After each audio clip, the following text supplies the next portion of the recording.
L'intelligence artificielle, on le voit partout, est en train de tout bousculer. Et ça inclut bien sûr la façon dont on crée les logiciels. Pour les ingénieurs, c'est une véritable révolution. Mais qu'est-ce que ça signifie concrètement pour l'avenir de leur métier? C'est exactement la question qu'on va décortiquer ensemble. Allez, on commence direct avec la question qui est sur toutes les lèvres. Est-ce que l'IA va finir par remplacer les ingénieurs logiciels? C'est une peur tout à fait légitime et on va voir que la réponse est bien plus nuancée qu'un simple oui ou non. Bon, alors plongeons dans le vif du sujet, cette fameuse disruption. Il y a 20 ans à peine, on nous prédisait que tous les métiers allaient devenir des métiers de programmation. Aujourd'hui, le paysage a radicalement changé avec une IA qui sait coder. Et il faut le reconnaître, les capacités de l'IA sont assez stupéfiantes. On ne parle pas juste d'une petite aide, non. On parle de systèmes capables de générer une application entière, comme un clone de Tinder, en quelques secondes à peine. Ces IA peuvent traduire des langages de programmation complexes, corriger des bugs toutes seules. Face à une telle puissance, on peut comprendre que la menace sur l'emploi semble bien réelle. Mais mettons un peu les choses en perspective. La puissance brute de l'IA, ça ne fait pas tout. Il est temps d'apporter un peu de nuance et de regarder de plus près ce qu'elle peut faire, mais aussi, et surtout, ce qu'elle ne peut pas faire. Déjà, il faut savoir que l'adoption de ces outils est massive. On a plus de la moitié des développeurs, 55% pour être précis, qui utilisent des assistants IA comme copilote au quotidien. Ce n'est donc plus du tout une technologie de niche, c'est devenu un outil de travail standard. Mais attention, voici le chiffre qui change toute la perspective. Sur tous ces gens qui utilisent l'IA, seuls 30% acceptent le code qu'elle génère sans y apporter la moindre modification. Et ça, c'est une statistique qui en dit long.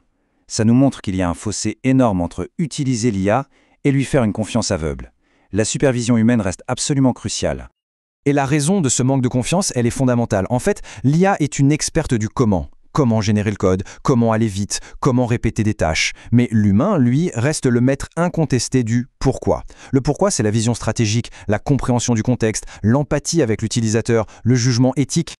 Il y a une analogie que je trouve parfaite pour illustrer ça. On peut voir l'IA comme un développeur junior absolument brillant qu'on recrute dans son équipe. Il est hyper rapide, hyper efficace, mais au final, c'est bien à l'humain de définir la vision d'ensemble et de valider le résultat.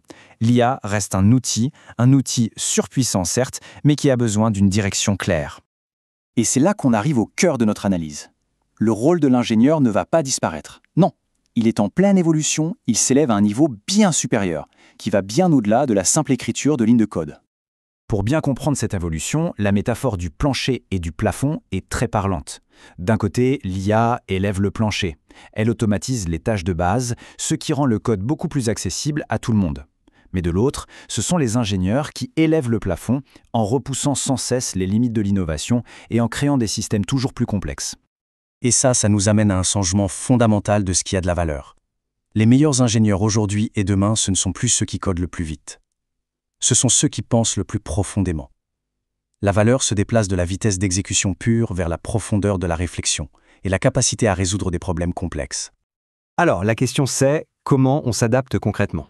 Il est temps de se pencher sur la boîte à outils de l'ingénieur du futur. On peut voir ça comme une feuille de route avec 5 compétences clés à développer. Cette feuille de route, elle redéfinit complètement les priorités. À la base de tout, il y a les fondations solides.